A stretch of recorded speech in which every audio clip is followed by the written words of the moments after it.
Bon, on va continuer le partage sur le brisement. Ésaïe 53. Ésaïe 53.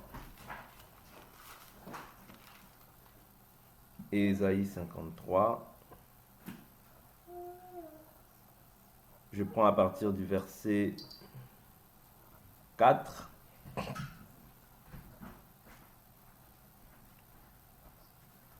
Certes, ce sont nos souffrances qu'il a portées, c'est de nos douleurs qu'il s'est chargé, et nous l'avons considéré comme atteint d'une plaie, comme frappé par Dieu et humilié. Mais il était transpercé à cause de nos crimes, écrasé à cause de nos fautes. Le châtiment qui nous donne la paix est tombé sur lui. Et c'est par ses meurtrissures que nous sommes guéris. Nous étions tous errants comme des brebis, chacun suivait sa propre voie, et l'Éternel a fait retomber sur lui la faute de nous tous. Il a été maltraité, il s'est humilié et n'a pas ouvert la bouche, semblable à l'agneau qu'on mène à la boucherie. À une brebis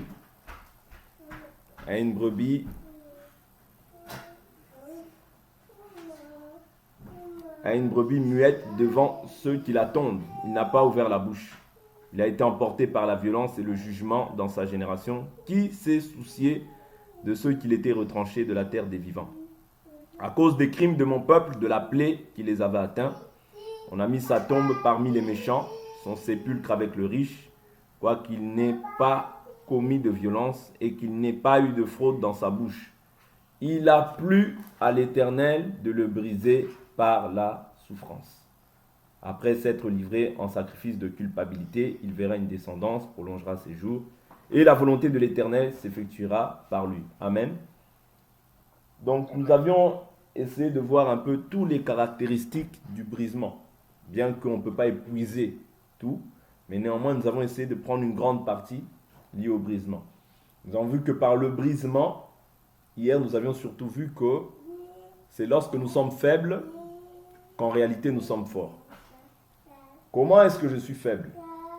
Paul dit, je me plais dans les privations, dans les jeûnes, dans les prières, vous voyez, dans toutes sortes de sacrifices qui sont agréables à Dieu. En fait, à l'attachement des choses d'en haut. Plus je m'attache aux choses d'en haut, plus je suis faible physiquement, mais en réalité, qu'est-ce que je suis en train de faire? Je suis en train de mortifier la chair.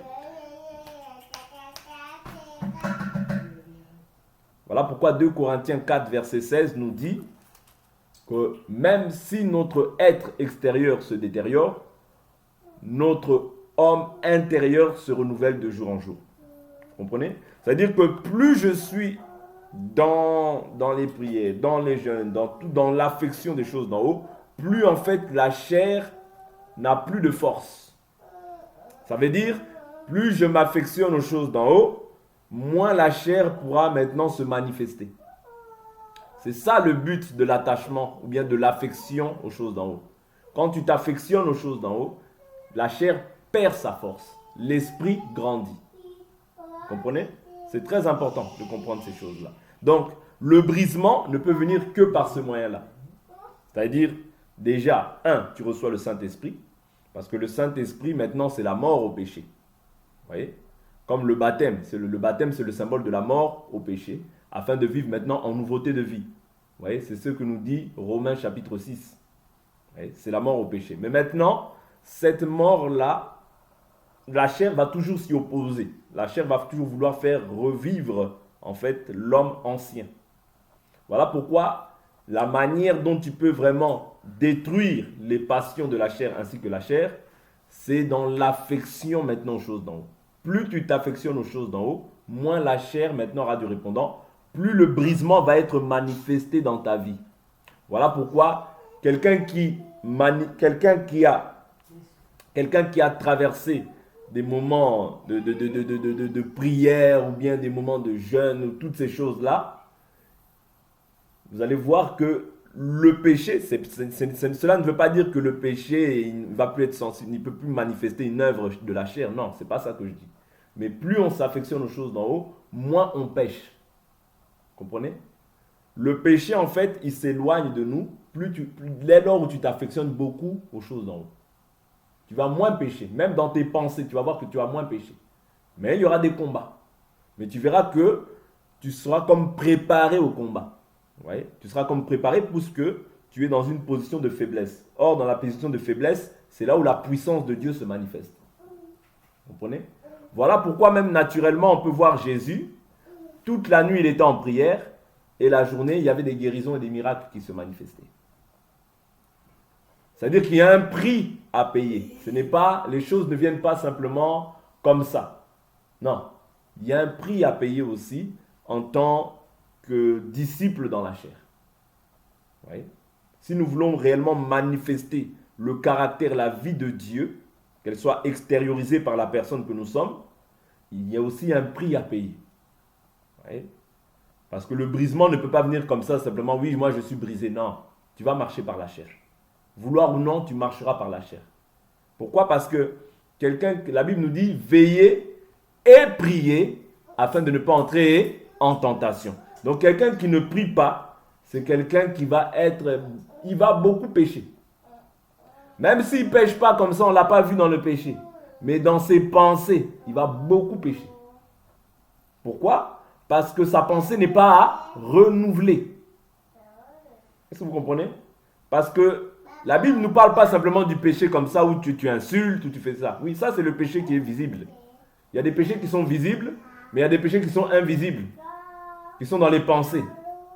Vous voyez? 2 Corinthiens chapitre 7. Purifiez-vous des souillures de l'esprit et de la chair. Vous voyez? C'est-à-dire qu'il y a des souillures qui sont au niveau de notre esprit. Mais maintenant, comment notre pensée est renouvelée?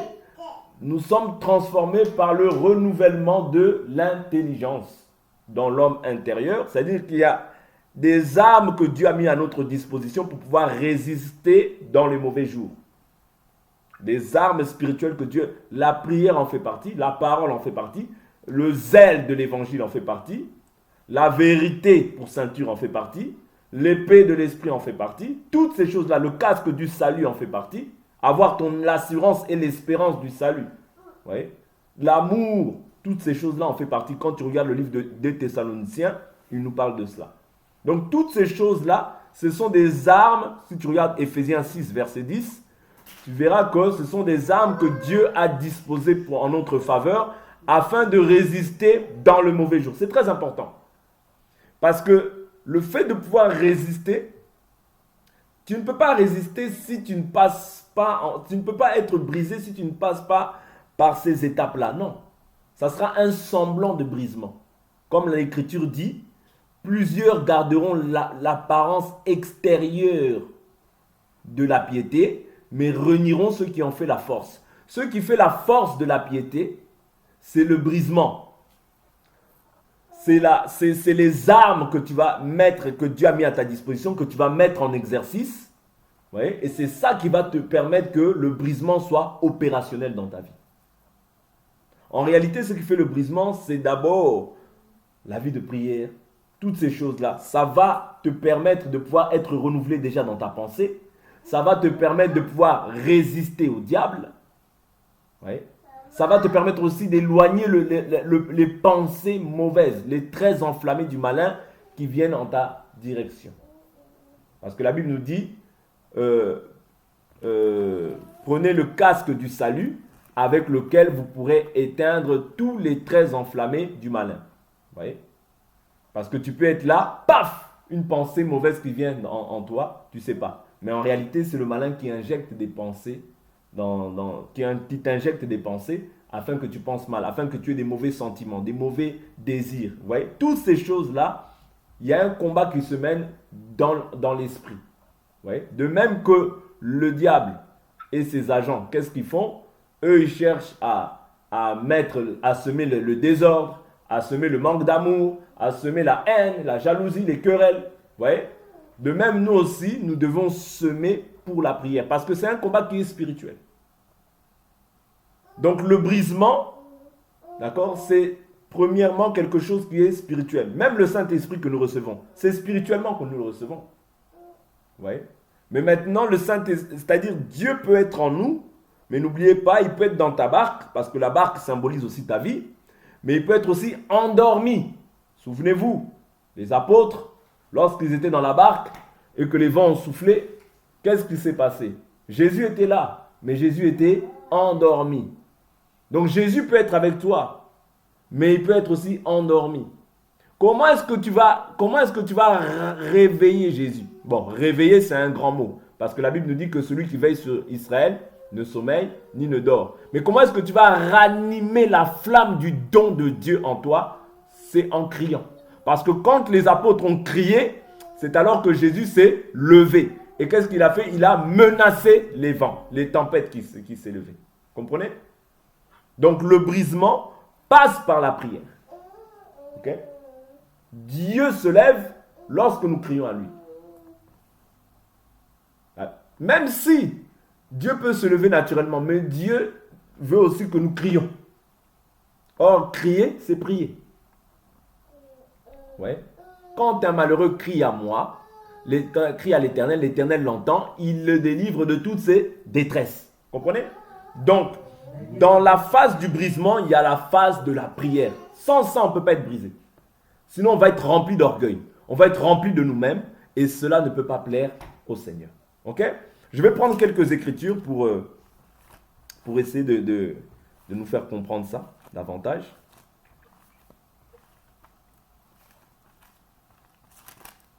Je vais prendre quelques écritures. Je prends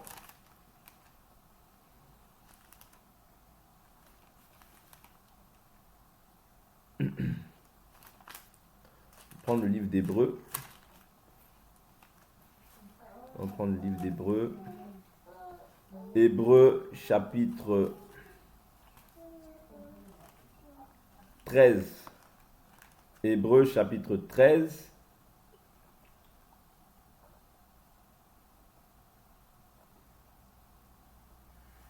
Hébreux chapitre 13. La Bible nous dit...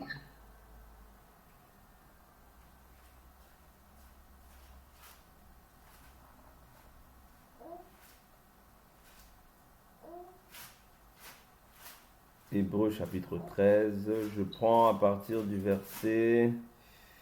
je prends à partir du verset 1. Persévérez dans l'amour fraternel, n'oubliez pas l'hospitalité, car en l'exerçant, quelques-uns à leur insu ont logé des anges.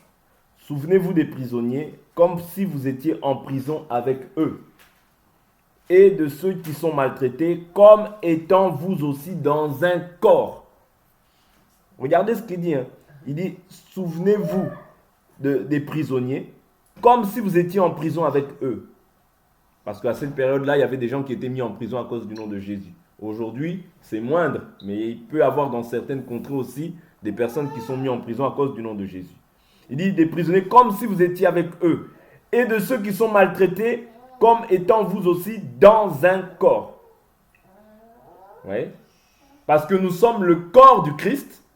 Ouais, et chacun, pour sa part, nous sommes membres. Nous sommes membres les uns des autres. Ouais. Donc, le problème de l'autre, c'est mon problème. Ouais. La Bible nous dit persévérer dans l'amour fraternel. Ce sont des choses qui se perdent avec le temps. Or, l'amour fraternel se manifeste aussi lorsque, plus vous voyez, plus aussi l'amour grandit. Vous voyez? Plus vous partagez, plus vous communiez ensemble, l'amour aussi grandit. Ce n'est pas pour rien que la Bible nous dit « Il persévérait dans l'amour fraternel, dans la communion fraternelle. » Fraction du pain, l'enseignement des apôtres et dans les prières. Voilà aussi pourquoi j'avais dit ça il y a quelques jours, qu'il se manifestait aussi beaucoup de signes de prodiges et de miracles. Parce que ces choses-là les unissaient. Ouais, ça unit, ça solidifie les liens. Et c'est ce que Dieu veut aussi pour nous dans ces temps dans lesquels nous sommes. C'est très important. Donc la Bible nous dit, je vais prendre encore une autre écriture qui va nous aider. Je vais prendre une autre écriture qui va nous aider à...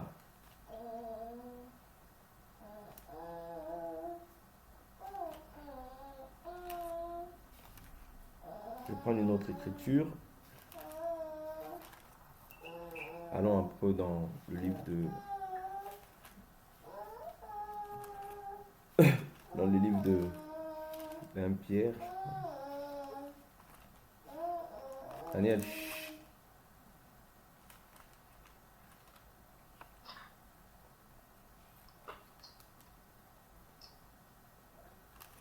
Je cherche l'écriture rapidement.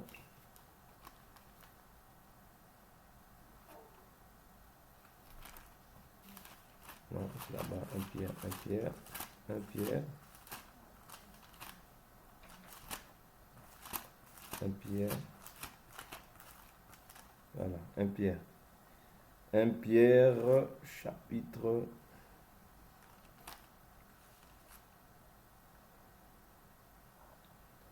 Pierre, chapitre 3. Je prends le verset 9. Verset 8 même. La Bible dit, enfin, ayez tous la même pensée. C'est les mêmes choses qu'on a vues depuis un certain temps. Ok? Les mêmes pensées, un même esprit, un même cœur, une même âme. Vous voyez? Parce que ces liens-là, c'est ça qui solidifie. C'est ça qui unit, c'est ça qui fortifie, c'est ça qui perd. Parce que j'avais dit que l'âme, c'est le siège des sentiments, des émotions, des sentiments, des émotions, de l'inconscient, du subconscient. Toutes ces choses-là sont liées dans l'âme. Vous voyez pourquoi quand on aime l'âme de la personne. C'est ça que j'avais dit. Quand on l'aime par rapport, c'est-à-dire c'est des sentiments. C'est-à-dire quand j'aime mon frère, en réalité je l'aime par rapport à son âme. Ouais, par rapport c'est-à-dire à ce qu'il est, à son caractère. Ouais, je l'aime vraiment par rapport à son âme. Vous voyez? Parce que sa manière, il peut avoir même un caractère compliqué, mais je l'aime déjà par rapport au commandement de Christ, mais je l'aime encore davantage par rapport peut-être à des bons fruits que je vois en fait se manifester dans sa vie. Vous voyez? C'est ça qui fortifie aussi. Et quand je vois Christ aussi en lui, ça me permet de pouvoir l'aimer aussi davantage. Ça me permet aussi de pouvoir aimer ma sœur davantage. Vous voyez?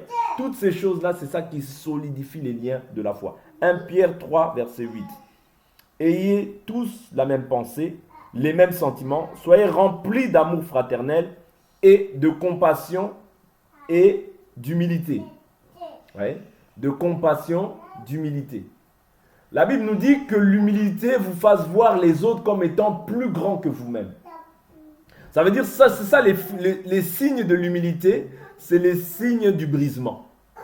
Quelqu'un qui est humble, c'est quelqu'un qui peut voir même, c'est-à-dire il voit les autres comme plus grands qu'eux-mêmes, comme plus grands que lui-même. Je vous dis toujours que Jésus était à table comme le maître, mais c'est lui qui servait. Vous comprenez? Ça, on voit l'humilité. C'est-à-dire que c'est lui qui enseignait les apôtres, mais c'est lui qui les servait. C'est lui qui était en fait comme qui était à leur service. C'est lui qui leur lavait les pieds. C'est lui qui leur faisait du bien. Vous voyez? Parce que la Bible nous dit que celui qui veut être grand, il doit faire quoi? Il doit servir. Donc dans cette manière de faire, Dieu veut nous montrer aussi un caractère d'humilité. Ça veut dire si tu es grand, en réalité c'est toi qui sers. C'est toi qui prends les tâches les plus pénibles. Vous voyez? Donc c'est ça être grand selon Dieu. Ce n'est pas comme on voit aujourd'hui, les gens qui sont servis de part et d'autre. Non. Celui qui veut être grand, c'est celui qui doit manifester l'humilité, le brisement davantage.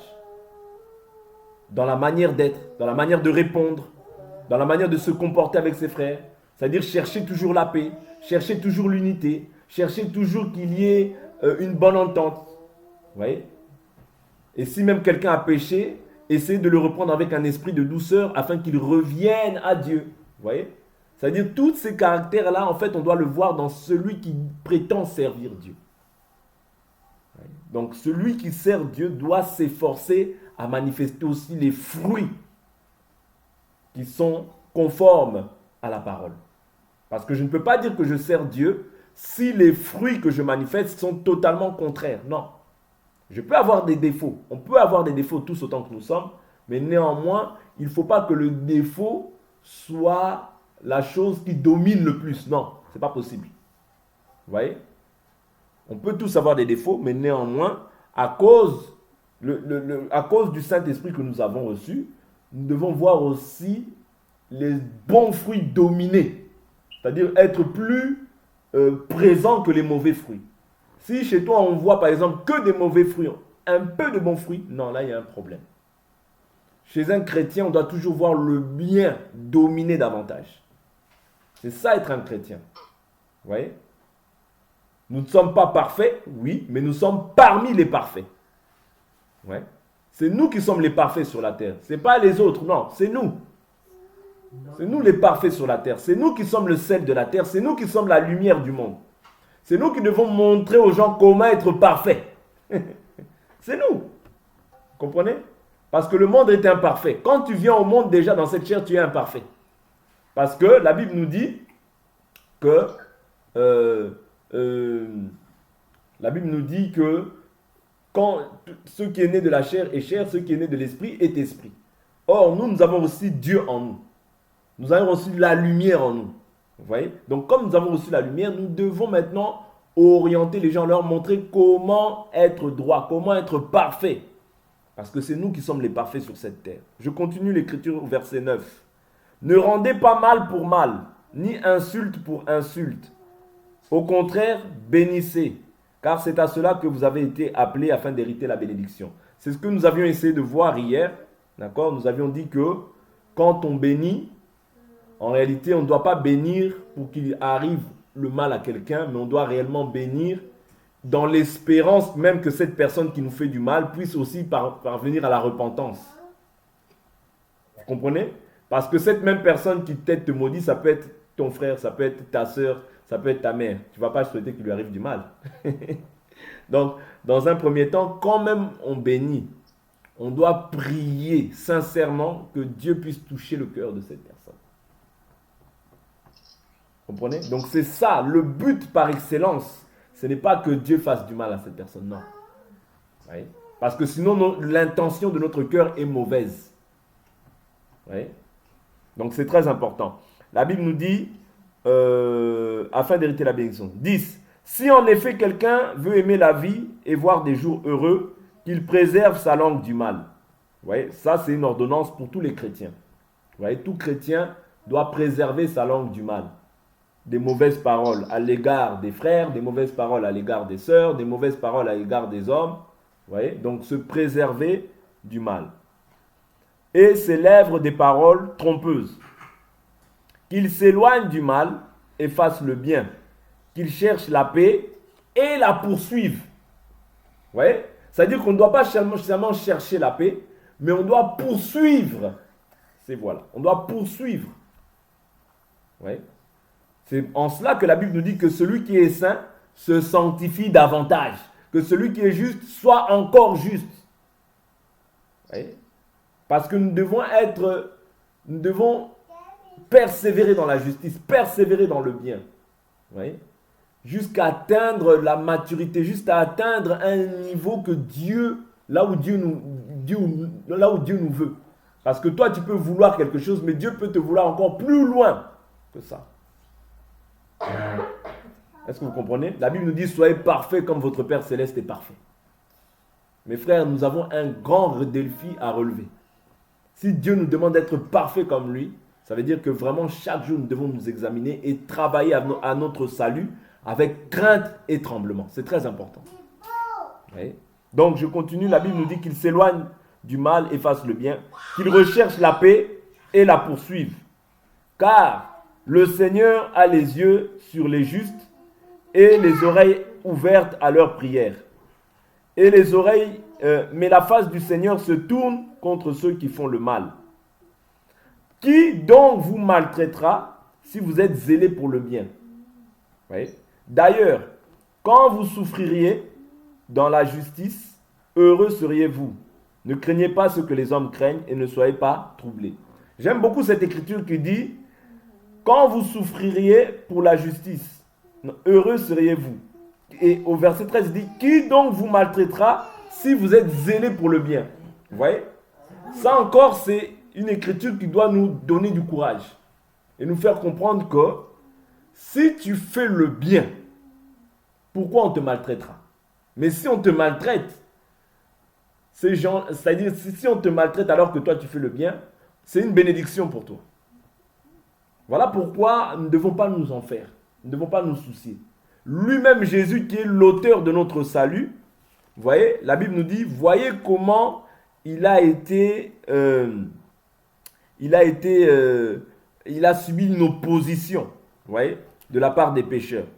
Il a subi une grande opposition de la part des pécheurs. On peut prendre cette écriture, on va s'arrêter là après. Vous voyez, je vais prendre l'écriture rapidement. Je crois que c'est Hébreu.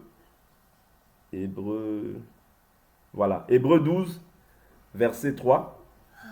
La Bible dit, considérez en effet celui qui a enduré de la part des pécheurs une telle opposition contre sa personne, afin que vous ne vous fatiguiez pas l'âme découragée. Ça veut dire que l'action que Jésus était en train de faire, c'était aussi afin que nous aussi, le jour où nous passerons par des épreuves vis-à-vis des païens, vous voyez, qui s'opposent au message, que nous aussi, par ces écritures-là, nous serons encouragés, que nous ne nous découragions pas lorsque même les gens s'opposent à nous. Parce que l'écriture est là pour te donner aussi l'espérance. L'écriture est là pour te faire comprendre que Jésus est passé par là, tu vas aussi passer par là. C'est un chemin obligatoire. Pourquoi? Parce que je vous ai dit que pour que tu prennes ta vraie forme, pour que tu puisses atteindre la maturité voulue par Dieu, il faut que tu passes par ce chemin-là. Le chemin de la souffrance, le chemin de la difficulté, mais Dieu ne t'abandonnera pas. Je vous dis toujours, Job a traversé des moments difficiles, mais Dieu était avec lui. Mais quand les gens le voyaient, beaucoup l'ont abandonné, beaucoup l'ont méprisé, mais Dieu pourtant était avec lui. Dans la vie, il y a un temps pour tout. Il peut y avoir un temps où tu passes par des épreuves. Mais la Bible nous rassure en nous disant dans Psaume 34, le verset 20, plusieurs malheurs atteignent le juste, mais de tous, l'Éternel l'en délivre. Dieu te délivrera de toute détresse. Ça, il faut en être rassuré. La détresse ou bien les difficultés dans la vie d'un enfant de Dieu, ce n'est pas monnaie, ce n'est pas son partage à toujours. Non. Mais tu peux passer par des moments. Dieu te fait passer par une difficulté. Il te délivre. Il te refait passer par une difficulté. Tu es délivré. Pendant un long moment, tu es bien. Et après, Dieu te fait passer encore par des épreuves. Vous voyez? Afin que tu ne t'habitues pas à ce que ce soit rose tout le temps, ou bien que ce soit dans les difficultés tout le temps. Non, que tu t'habitues à ce que Dieu veut. Dieu peut créer une difficulté, toi tu n'as rien fait. Tu n'as rien demandé. Dieu crée une difficulté, juste pour pouvoir éprouver ta foi. Comprenez? Donc, sachons une chose, c'est que de toutes les détresses, Dieu nous délivrera de toutes nos détresses. Mais maintenant, vous savez, nous devons savoir une chose aussi, que l'opposition viendra d'une manière ou d'une autre. Mais l'opposition est faite aussi pourquoi? Pour te tester, pour t'éprouver. Pour voir aussi où tu en es dans ta foi. Je prends un exemple. Quelqu'un vient t'insulter. Comment est-ce que tu réagis? Tu réagis par la chair. En fait, c'est un examen. Dieu veut t'examiner. Voir si quelqu'un vient te crache dessus. Il te crache dessus vraiment. Toi, tu n'as rien fait, il te crache dessus. Comment est-ce que tu vas réagir? Ouais. C'est là, parce que notre foi, là qu'on dit, elle va être éprouvée. Hein. Elle va être éprouvée. Vous voyez? D'une manière ou d'une autre, elle va être éprouvée. Quelqu'un vient te pousse, tu tombes. Tu cherches la bagarre. Tu vois? Par ce moyen-là, tu montres que tu n'as pas encore, et tu n'es pas encore brisé à ce niveau-là. Et Dieu veut te briser dans ton ego. Parce que chacun d'entre nous a un ego. Vous voyez? Mais Dieu veut casser ton ego afin que tu puisses manifester la nature, le caractère de Christ. Oui. Je n'ai pas dit que par là, tu ne peux pas parler. Non, tu peux parler. Mais pourquoi tu agis ainsi? Oui. Mais tu ne peux pas réagir par la violence. Tu ne peux pas réagir par la violence. Mais tu peux parler à la personne avec autorité, lui dire non, ne recommence plus cette chose-là. Ce n'est pas mauvais. Vous voyez? Mais tu ne peux pas rétorquer, tu ne peux pas remettre le mal par le mal. C'est-à-dire le pousser aussi, toi, de ton côté. Ou bien lui cracher dessus. Non, tu ne peux pas. Pourquoi? Parce que tu es un enfant de Dieu. Vous voyez? Donc, la foi que nous confessons, ce n'est pas simplement dire j'ai la foi. Non. La foi que nous confessons, Dieu va l'éprouver. Dieu va créer des épreuves dans ta vie pour voir où est-ce que tu en es. Et il y a des épreuves qu'on échoue, il y a des épreuves qu'on réussit. Dieu peut créer que toute ta famille soit contre toi. Toutes les gens te cherchent des problèmes. Toi aussi, tu rentres dans le jeu, tu commences à faire des problèmes. Mais en réalité, tu n'as pas compris qu'en fait, derrière chaque action que les gens posent, il y a un esprit qui les accompagne. Oui. Voilà pourquoi nous, naturellement, nous n'avons pas à lutter contre les individus physiques comme ça, mais contre les esprits du mal, contre les dominateurs des ténèbres. Parce que dans chaque action que les gens posent, je vous dis la vérité, c'est un esprit qui anime ces choses. Même Israël, souvenez-vous, lorsqu'ils sont partis au culte de Baal-Péor, vous voyez, Balaam était en train de les maudire dans les hauteurs. Donc les choses qui se faisaient dans le spirituel, vous voyez, tant qu'ils étaient dans la volonté de Dieu, ça allait. Mais une fois qu'ils ont ouvert une porte, les choses qui sont manifestées dans le spirituel les ont maintenant atteints. Pourquoi? Parce qu'ils ont ouvert une porte. Ah, les convoitises de la chair. Ah, les femmes. Ah, maintenant on va dans leur culte. Ah, quand on va dans leur culte, on se livre à la débauche. Quand ils se livrent à la débauche, ça veut dire tout ce qui a été fait maintenant dans le spirituel les atteint. Voilà pourquoi je vous dis toujours que avant que la chose devienne matérielle, elle est d'abord spirituelle. Même toi, avant que tu sois physique comme ça, qu'on te voie comme ça, tu étais d'abord spirituel. Parce que le véritable toi, ce n'est pas toi ça, la chair, non. Le véritable toi, c'est l'esprit en toi. Vous voyez? Mais lorsque maintenant, ton esprit prend un corps, c'est là où on peut t'identifier par ton nom.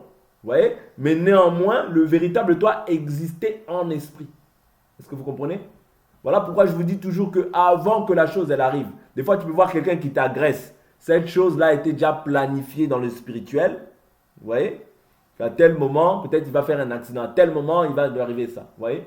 Mais maintenant, Dieu, des fois, nous épargne de certaines choses. Mais par exemple, quand tu cèdes à, par exemple, quelqu'un qui tombe dans la débauche, il est chrétien, mais il tombe dans la débauche, il tombe dans l'alcool, il tombe dans toutes ces choses-là. En réalité, il y a déjà un combat qui s'élève dans le monde spirituel. Vous voyez? Et comme il ouvre une porte, le diable voit une porte ouverte, il va commencer à ramener encore d'autres désirs qui ne sont pas de Dieu. Vous voyez? Et tout ça, ça l'éloigne jusqu'à pouvoir le détruire. Parce que l'objectif du diable, n'oubliez pas, c'est égorger, tuer et détruire. Le diable ne veut pas que tu sois brisé. Non, oublie ça. Ta chair n'acceptera jamais le brisement. Voilà pourquoi ta chair, tu dois la maltraiter. S'il y a quelque chose que tu dois maltraiter dans la vie, c'est ta chair. Parce que la chair va toujours t'emmener à l'opposé de ce que Dieu veut. N'oubliez jamais ça. Ce sont des principes bibliques. Ce sont des principes du royaume. Vous voyez? C'est-à-dire que lorsque la chose arrive physiquement, il faut comprendre déjà que dans le spirituel, il y a déjà eu un combat qui s'est fait. Vous voyez? Et dans lequel peut-être tu as été vaincu. Et ce qui t'arrive, c'est simplement la répercussion de ce qui s'est fait en esprit. Je reprends encore une autre écriture et je m'arrête là.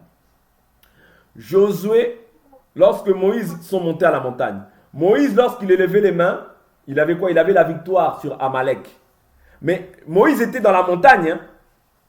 Moïse était dans la montagne. Josué était sur la terre, en train de combattre. Josué était en train de combattre. Vous comprenez? D'ailleurs, Moïse priait en haut, Josué était en bas.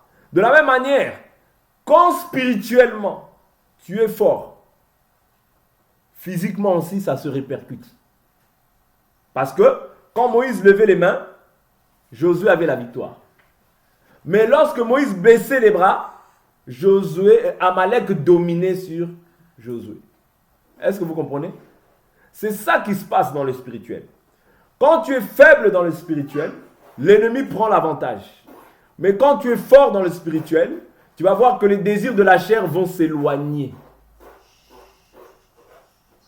Mais quand tu lèves les mains à l'Éternel, tu verras que tu auras toujours la domination sur tes adversaires, sur tous les ennemis. Comprenez? C'est des principes du royaume. Ça veut dire que même quand nous sommes là, on peut être fort. Mais il ne faut pas oublier que même quand tu es fort, persévère. Parce qu'il y a un combat qui se joue toujours. Même quand tu es debout, il y a un combat qui est toujours là à se jouer dans les ténèbres. Pour que tu baisses les bras. Voilà pourquoi on doit persévérer tous les jours. Dans la parole, dans la prière. Parce que toi, tu peux te fatiguer, mais l'adversaire, lui, ne se fatigue jamais. Est-ce que vous comprenez? Toi, tu peux te fatiguer à la manière des hommes. Ah, je suis fatigué. Ah, je laisse un peu. Mais l'adversaire, lui, ne se fatigue jamais. Pourquoi? Parce que le désir de l'adversaire, c'est d'aller t'accuser auprès du Père. En disant, mais il a quelque chose qui est à moi. Comprenez?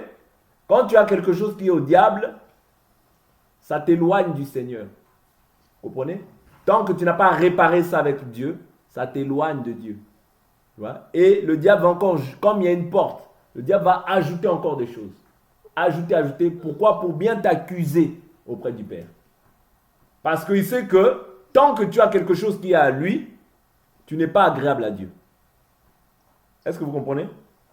N'oubliez pas, Jésus a dit, le prince de ce monde vient, il n'y a rien de lui en moi.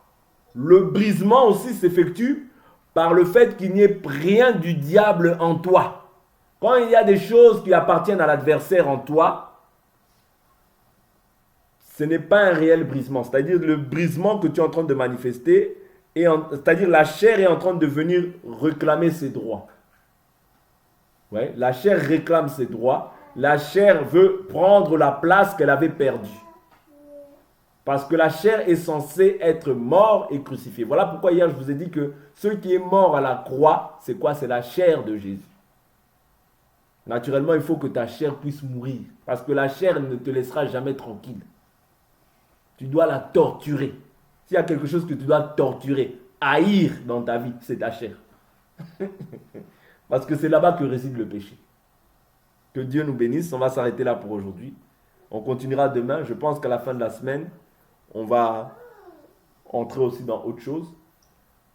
On va essayer de voir les types de combats de la foi. D'accord? Les types de combats dans la foi.